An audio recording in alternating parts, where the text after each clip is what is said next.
Suzanne. And I'm Lane. Wait a second. Those are 3 L's. Wait. We're the triple L's. Or L cubed. No, we're...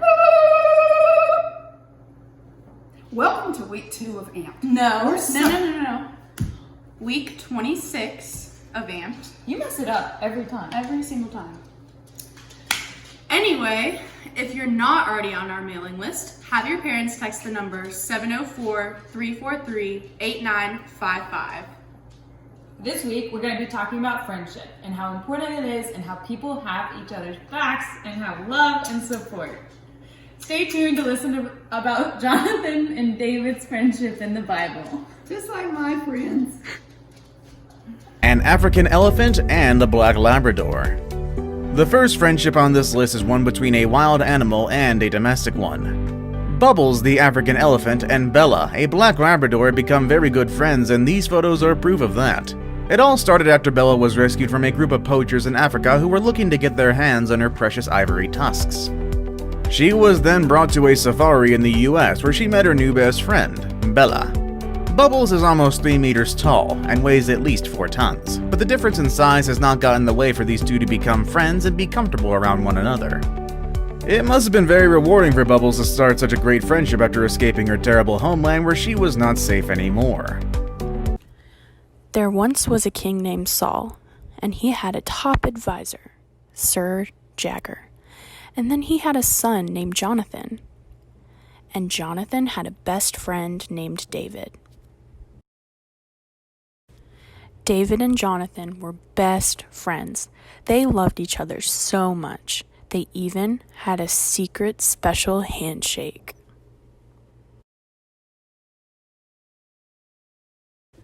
Everybody loved David. Jonathan could have been jealous of his friend, but he wasn't. He just loved having him as a best friend. In fact, Jonathan honored him by giving him his scrunchie, his Nintendo DS, and even his favorite piece of gum. Wow, what true friendship.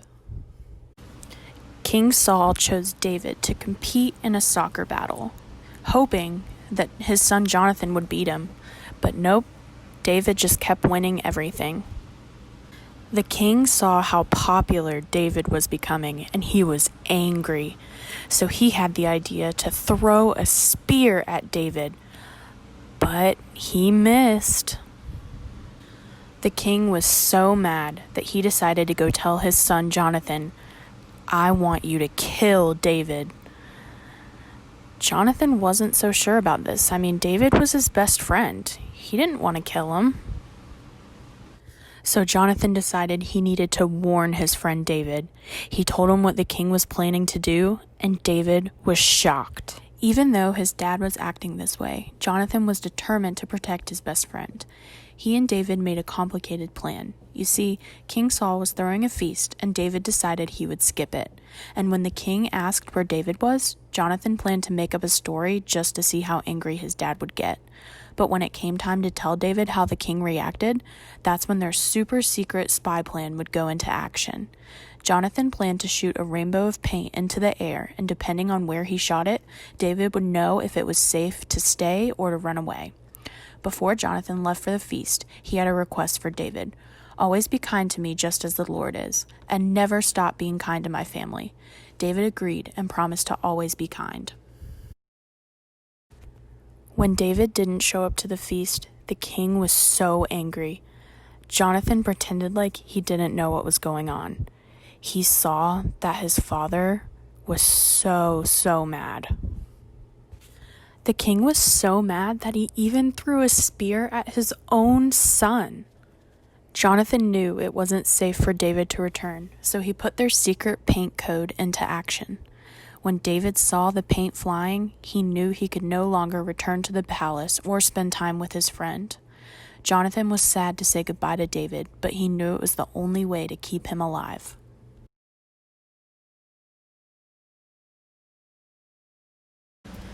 The Bible verse for today comes from the book of Romans, chapter 12, verse 10. Love one another deeply. Honor others more than yourselves. The bottom line for today is friends love one another. Now it's craft time. Go ahead and get out your pipe cleaners that we sent you in the mail this week. You're going to be making a friendship heart ring. You can make two, one for you and one to give to a friend. Thank you to onelittleproject.com for this awesome craft idea. Now follow along.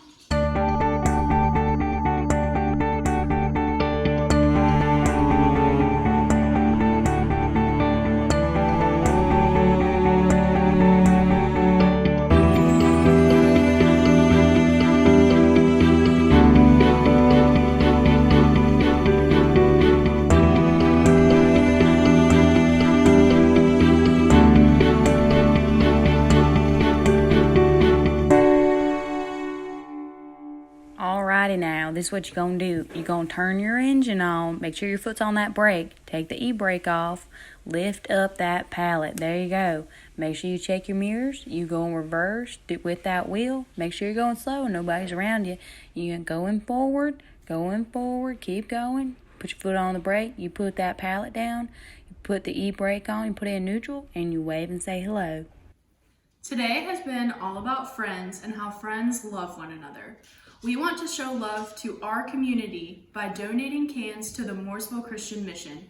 So this week's weekly challenge is to donate at least 2 cans and bring them to drop off at the West office. We will have a bucket out front, so if we're not there, you can still leave them. Make sure to sign your name so we know who dropped off the cans. You just have to drop off 2. You don't have to bring this crazy amount. But you have until Wednesday, September 16th to leave your cans.